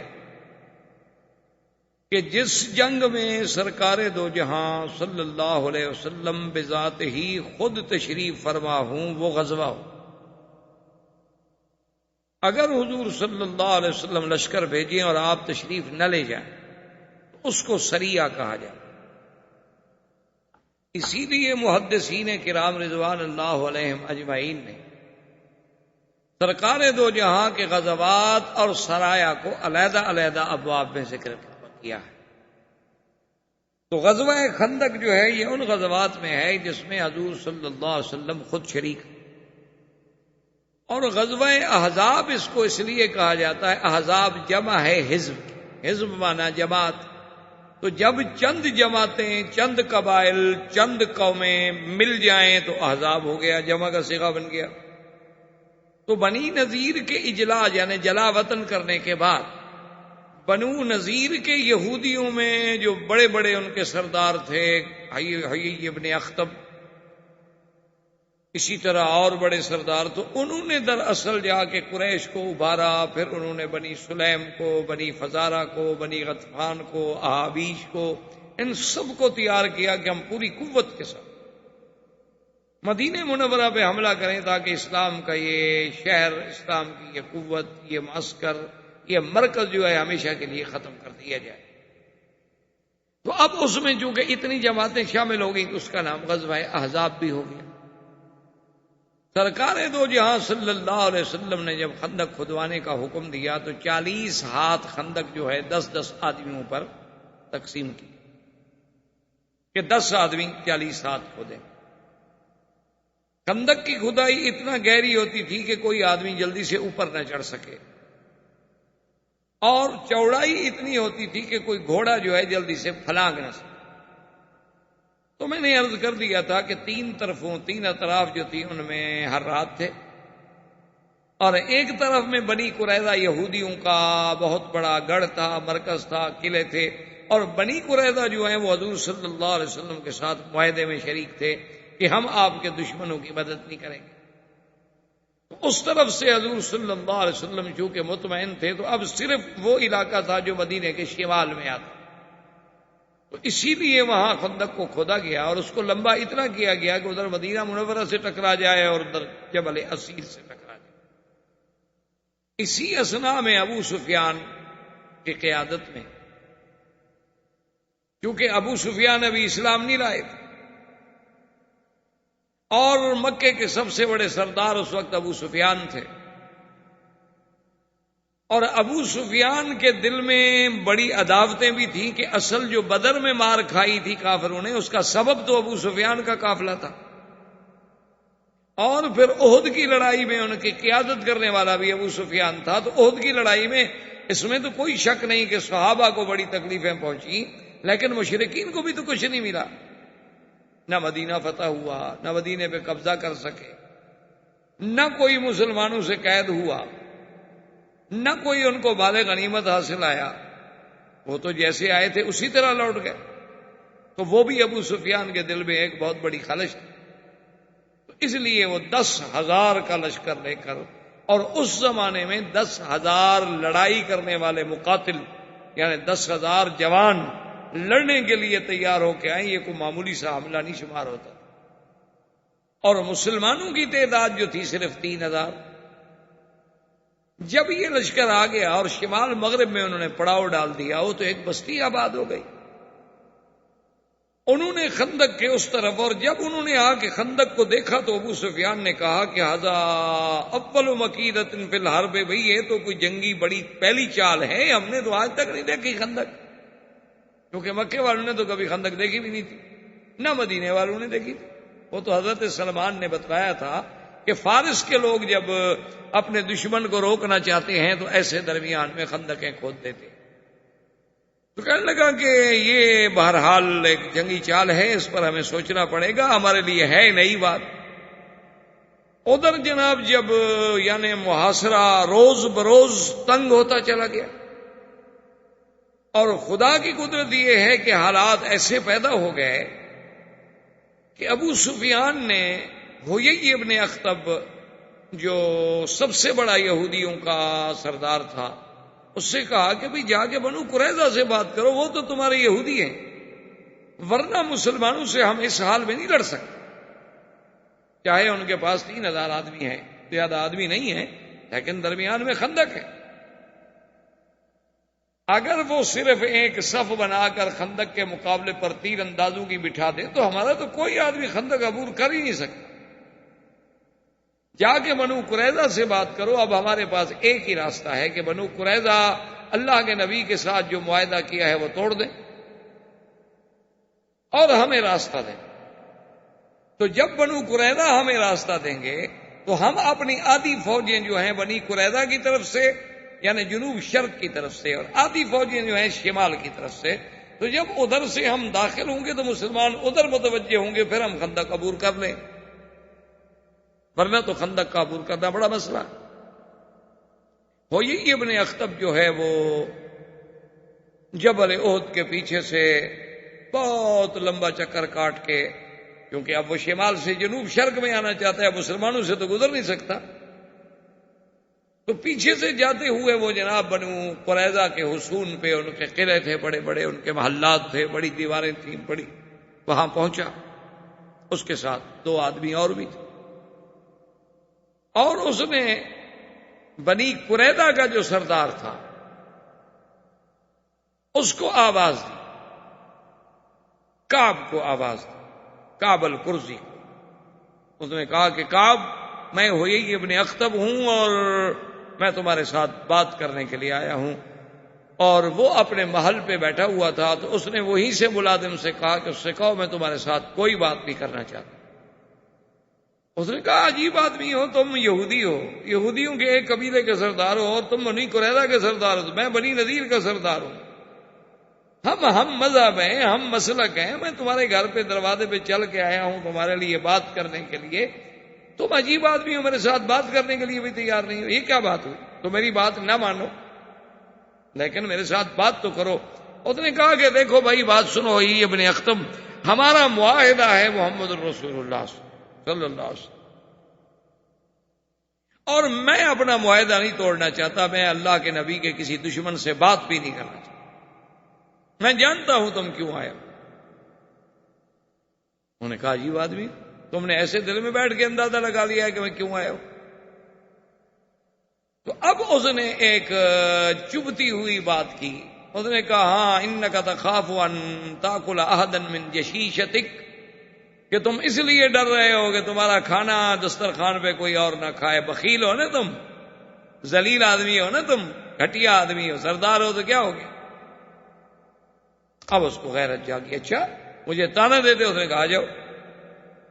وہ تو اس کے گھر میں جانا چاہتے تھے نا، اور یہ تانا جو تھا عرب برداشت نہیں کر سکتا تھا. کوئی اس کو کہے کہ تیرے دسترخوان پہ کھانا نہیں ملے گا، یا تمہارے گھر میں کسی کو روٹی نہیں ملتی ہے، تم روٹی کھلانے سے بخیل ہو، ڈرتے ہو. یہ تو ایسا تانا تھا کہ عرب کانپ جاتے تھے کہ تو قیامت تک ہمارے دل میں عیب لگ جائے. اسی لیے وہ واقعہ ہے کہ جب سیدنا عثمان رضی اللہ تعالی عنہ کے زمانے میں قرآن شریف کی تدوین، قرآن شریف کی جمع ہو رہی تھی، آپ قرآن لکھا محفوظ کیا جا رہا تھا، تو وہ اس بستی کے لوگ جن کے پاس سیدنا موسیٰ علیہ السلام اور حضرت خضر گئے تھے اور انہوں نے کھانے سے انکار کر دیا تھا، سیدنا موسیٰ علیہ السلام گئے کہ ہم مسافر ہیں، مہمان ہیں، فابوا ان یضیفوہما، انہوں نے انکار کر دیا، ہم نہیں مہمان بناتے، ہمارے پاس کوئی کھانا وانا نہیں، جاؤ۔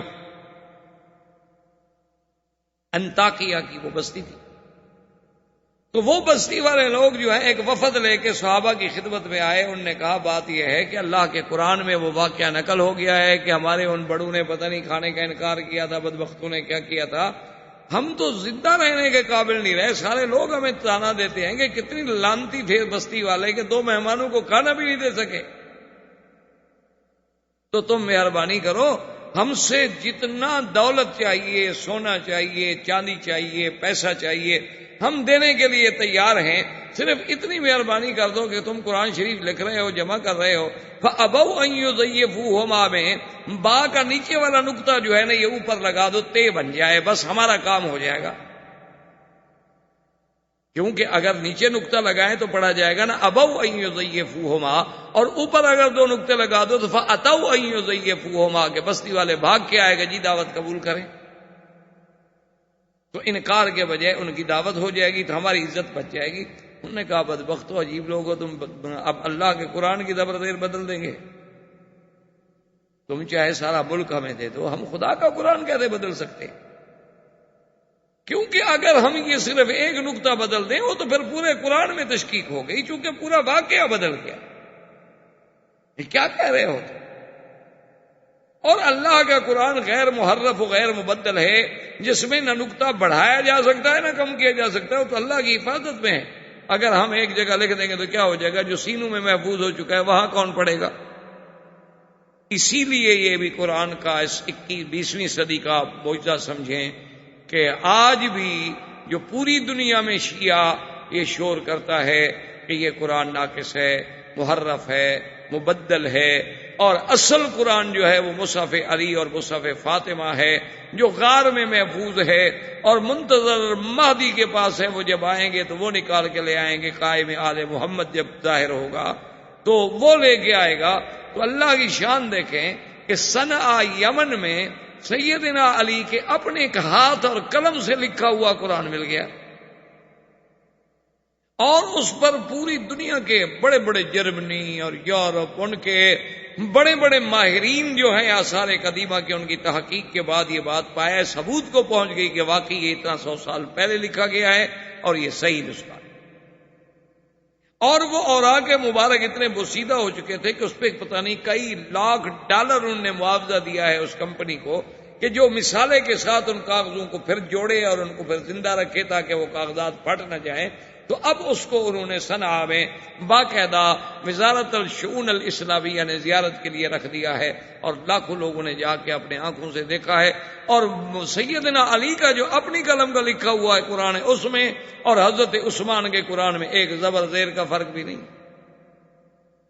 تو بہرحال جب اس کو اس کی بخل کا تانا دیا گیا تو اس نے بلا لیا اور بیٹھے تو حیی ابن اخطب بڑا چرب زبان تھا، بڑا بولنے والا آدمی تھا، اس نے کہا کہ آپ کیا بات کر رہے ہو، عجیب بات، میں نے ساری دنیا کو ہلا ڈالا کہ بھئی میں نے مکہ سے قریش کو نکالا، بنو غطفان کا 4000 کا لشکر لے کے آیا، بنو فزارہ، بنو سلیم، احابیش، ان سب لوگوں کو میں لے کے آیا کہ ایک ہی دفعہ مسلمانوں کی قوت کو ہمیشہ کے لیے ختم کر دیں۔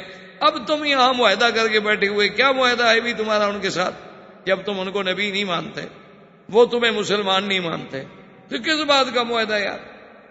حجی بیوقوف آدمی ہو، تم ہمارا ساتھ دو تو ایک دن میں بات ختم ہو سکتی ہے، ان کے پاس کل 3000 ہمارے پاس 10,000 کا لشکر، صرف تم ہمیں راستہ دے دو، چلو بندے بھی نہ دو، اپنے بندے جنگ میں بھی نہ جھونکو، چلو کل تھوڑا بہت کوئی بہانہ بھی بن سکتا ہے کہ جی وہ ادھر سے عبور کر گئے، ہمیں خیال نہیں رہا، ورنہ ہم نے تو کوئی مدد نہیں کی۔ تو تم اس طرح کرو کہ ہمیں اپنے قبیلے سے گزرنے دو، ہم اپنی آدھی فوجیں جو ہے اس طرف ڈال دیتے ہیں تاکہ جنوب شرقی سے بھی حملہ ہو اور شمال سے بھی حملہ ہو، مسلمانوں کی قوت کو ہمیشہ کے لیے ختم کر۔ اور آخر میں آ کر وہ مان گیا، انہوں نے کہا کہ ٹھیک ہے، ہم حضور کے ساتھ معاہدہ توڑتے۔ حضور صلی اللہ علیہ وسلم کو بھی اڑتی ہوئی خبر پہنچی کہ یہودی جو ہیں بنی قریظہ وہ تو معاہدہ توڑ رہے ہیں۔ اب اگر وہ معاہدہ توڑ دیں تو بات ہی ختم ہوگی، وہ جنوب شرقی جو ہے وہ تو محفوظ نہ رہا مدینہ منورہ کا۔ تو حضور صلی اللہ علیہ وسلم نے فوراً 2 حکم جاری کر۔ ایک تو آپ نے سعد ابن معاذ اور سعد ابن عبادہ رضی اللہ تعالی عنہما، یہ دونوں سعد اور حقیقتاً بھی سعد تھے، ان کو بلایا کہ دیکھو تمہارے تعلقات ہیں، چونکہ یہ دونوں جو تھے یہ قبیلہ اوس کے سردار تھے، اور قبیلہ اوس اور خزرج جو ہے، خزرج قبیلہ جو تھا ان کا تعلق تھا یہود بنی نذیر سے، وہ ان کے حلفاء تھے، اور قبیلہ اوس جو ہے یہ بنی قریظہ کا حلیف تھا۔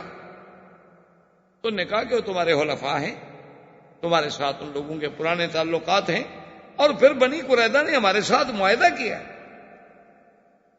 تو ہمیں پتا چلا ہے کہ وہ معاہدہ توڑ رہے ہیں، غدر کر رہے ہیں، تم جا کے ان سے بات کرو، ایک تو پتا کرو کہ کیا واقعی معاہدہ توڑ رہے ہیں یا نہیں توڑ رہے، اگر نہیں توڑ رہے تو بات ختم ہو گئی، لیکن اگر وہ معاہدہ توڑ رہے ہیں تو انہیں مجبور کرو کہ بے وقوفو کیا کر رہے ہو تم، اللہ کے نبی کے ساتھ معاہدہ توڑ رہے ہیں۔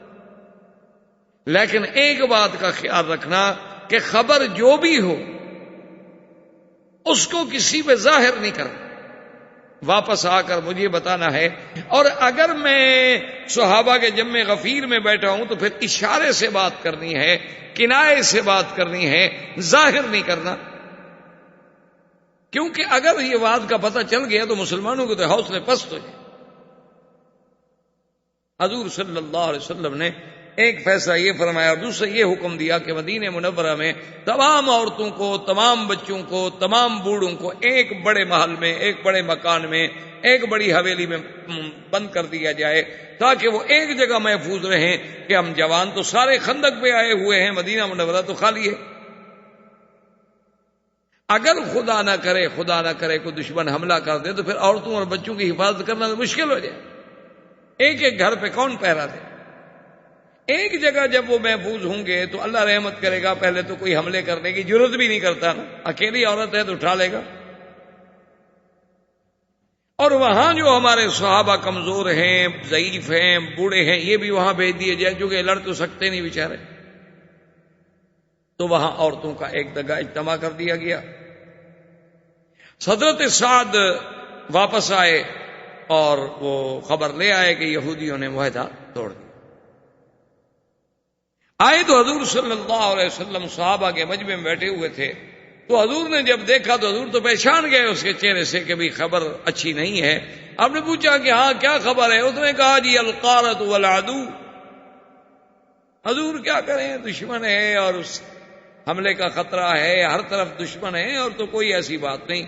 تو حضور نے فوراً اس کی بات کو رکھنے کے لیے فرمایا اللہ اکبر، اس میں ایک اظہار تھا کہ اللہ بڑا ہے، وہ اگر ہمیں نقصان پہنچانا چاہتے ہیں تو کیا کریں گے، اور دوسرا یہ اظہار تھا کہ مسلمان یہ سمجھیں کہ حضرت سعد اچھی خبر لائے ہیں، حضور خوش ہو کے اللہ اکبر کہہ رہے، لیکن وہ بات چھپی نہیں رہ سکتی، آخر وہ بات جو تھی نکلتے نکلتے مسلمانوں کے پاس بھی پہنچ گئی کہ بنو قریظہ نے عہد توڑ دیا ہے۔ نتیجہ یہ نکلا کہ جو منافقین تھے وہ فوراً بھاگ گئے، اور جو مسلمان تھے بیچارے ضعیف اور کمزور دل وہ بھی بھاگ گئے۔ حضور جب صبح کو اٹھے تو 3000 میں باقی 300 آدمی ساتھ۔ احباب کرام، اس کے بعد اب آپ اس مبارک سلسلے کی سی ڈی نمبر 20 سماعت فرمائیں، نمبر 20 سماعت فرمائیں، نمبر 20 سماعت فرمائیں، نمبر 20 سماعت فرمائیں، نمبر 20 سماعت فرمائیں، نمبر 20 سماعت فرمائیں، نمبر 20 سماعت فرمائیں، نمبر 20 سماعت فرمائیں، نمبر 20